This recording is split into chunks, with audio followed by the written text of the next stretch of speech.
ठंडा में बच के रहिया हो भैया, घरे से तू न बाहरी आइया।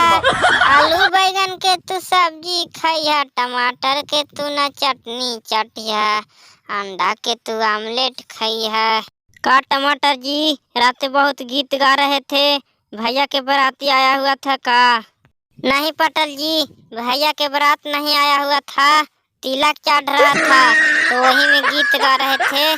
टमाटर जी, अपना भैया से कह दिया कि ठंडा में बच के रहे और काम धाम कम करे, नहीं तो ज्यादा काम धाम करे से शरीर में बर्फ जम जाएगा। पटल जी, तोरे नियन हर भैया कमजोर हथिन, हर भैया 2-2 किलो मुर्गा खाथिन और दिन दिन भर काम कर हथिन। तोरे नियन हर भैया पतला नाटा हथिन। टमाटर जी, जब तोर भैया नियन हम हालिये ने तब पानी में पेट्रोल डाल के दिने में दही जमा दे हलिये। पाटल जी, मेहरारू लोग बूढ़ी होवेला, मर्द लोग बूढ़ा ना होवेला, वो कभी भी दूध में जोरन डाल के दही जमा देवेला। वाह टमाटर जी, ये बात तूने बहुत अच्छी कही है, हम भी कल से अपना बुढ़िया के दूध में जोरन डाल के दही जमा देते हैं।